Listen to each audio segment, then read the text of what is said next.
one of the many things you hear, especially from liberals, liberal Christians, and even social justice warriors, is that Jesus was a liberal. He was a hippie. There's no way in hell that he was. There's no way in hell he was a hippie or a liberal. First off, before I even read some of these verses, first off, he wasn't exactly very friendly to Gentiles. You remember that he calls the one Gentile basically a dog. You know, don't leave bread for dogs. You remember? Many things that Jesus says is pretty cringe-worthy. Not to mention that he, added thought crimes. You look at a woman in lust, you're guilty of adultery. If you hate your brother, hate your brother for no reason, you're guilty of murder. You remember that stuff, and you're in danger of hellfire. He introduced basically hell of what it is. And I'm not sure if you read Revelations, which is supposed to be dictated by Jesus to John. But let's go ahead first. Let's read the verses that a lot of these liberal Christians like to read. It makes them feel better. Before we start, liberal Christians kind of feel better. They want to ignore all the horrible things that God does in the Old Testament. So they say, "Oh, that's the Old Testament. That's the Old Testament. Jesus this, Jesus fixed it." A lot of you can go watch Matt Dillahunty's video. That's the Old Testament. I have a video that's basically the same thing.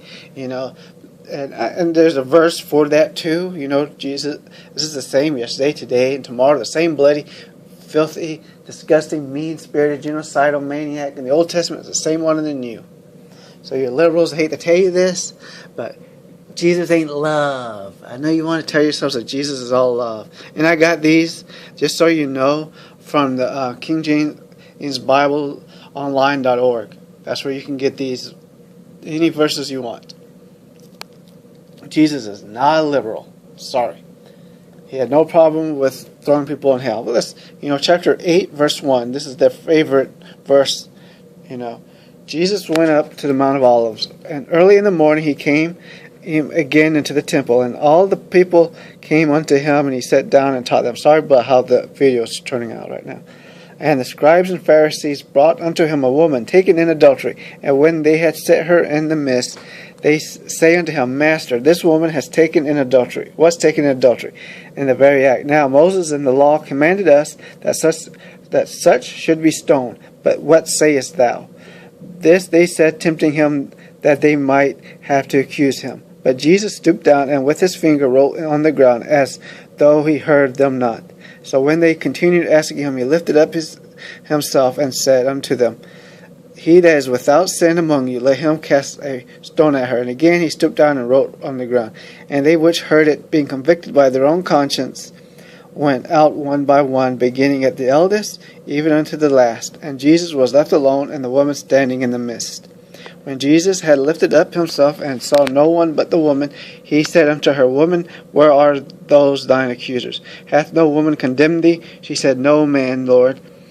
And Jesus said unto her, Neither do I condemn thee. Go and sin no more. This is their favorite, They'll say, well, see, Jesus fixed it. They used to stone, blah, blah, blah. Notice that Jesus never said anything negative about that law of stone. He didn't say, no, we're not going to stone anymore. He never said that.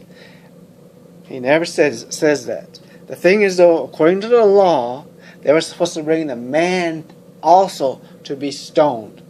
That's why they're convicted in their hearts, because he's writing down the law. Most likely that's what he's doing. And most people, with any sense, knows that's most likely what he's doing. He's just simply writing down the law. And trust me, if you think Jesus was a liberal, especially liberal Christians, do you really think that if he saw the way you talked and act and everything, he would be so happy with you guys? Assuming that Jesus even existed in the first place? Think about that for a moment. You deny parts of the Bible so you can feel good about yourselves. Now, I have no problem with that personally, because most of the Bible is about 98% of it's pretty much untrue. But if you just think about it though. And I want to I've got two more verses, and one of them is going to be I'll explain it later. And also, I just want to say before I want to say thank you, liberals, again, liberal Christians, especially for agreeing with us more than you agree with your God and agreeing with your Bible. Thanks. In Hebrews, is Hebrews 13:8, Hebrews chapter 13, verse 8. Sorry, I am a moron.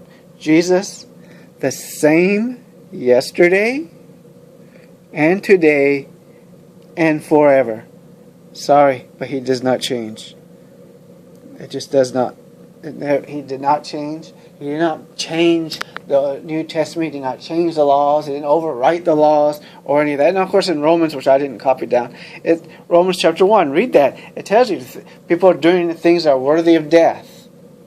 Why do you think they're saying that? Yeah, you may say, well, that's Paul. That's Paul. But isn't Jesus supposed to have been the one who instructed Paul? And why would you listen to one and not the other? I mean, what's the point of that? Sorry, but the same Jesus who's supposed to be God is the same bloodthirsty, genocidal, homophobic, misanthropic maniac and the first misogynistic person in the New Testament, Old Testament, and the New Testament. And please read a scholastic thing. I can't even pronounce it. It's Eccast, blah blah blah. But read that chapter, Solomon. Read what he says about women and how he's so rich and how it's woe is me, I'm rich. Woe is me, blah blah blah. I'm so rich. It's hilarious. He's complaining about being rich while he's around the poor. Oh, it's better to be poor than a wise king and all that stuff. Yeah, whatever. Here's the one. Amos chapter 3, verse 3. Can two walk together except they be agreed? Think about that, especially liberal Christians. I'm not saying I'm a liberal or a conservative. I don't put myself in boxes.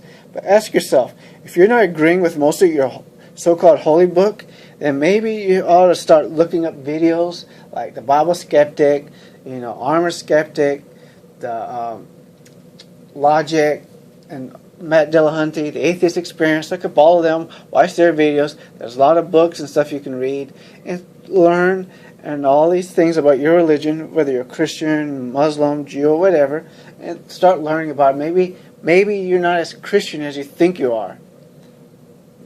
I mean, I don't mean that as saying you're not truly saved or any of that stuff, because let's face it, I don't actually believe in the existence of a God or any gods. I don't believe even in the supernatural. But if you find yourself, discussing a lot of stuff that your Bible is saying, and God does actually look down on people pretty strongly that disagree with Him. In fact, He kills them. So you might want to rethink your stance if you're a liberal Christian. Thanks. Feel free to like, subscribe. Feel free to watch any of my other videos. And if you think that I'm wrong, that Jesus was a liberal, please prove it by using verses in your same book. Please. And you can look up those verses too and see if they really say what you think they say. Feel free to like and subscribe. Feel free to watch any of my other videos. Feel free to leave a comment or anything else. Thanks. Sorry that I know this video sucks. I know, because I'm an idiot. I don't have a clue what I'm doing. I'm not able to do it as well as these others. And I got this I copy off of the Bible, King James Bible Online.org. So you can see all this stuff for yourself. All these verses, you can see it. Thanks.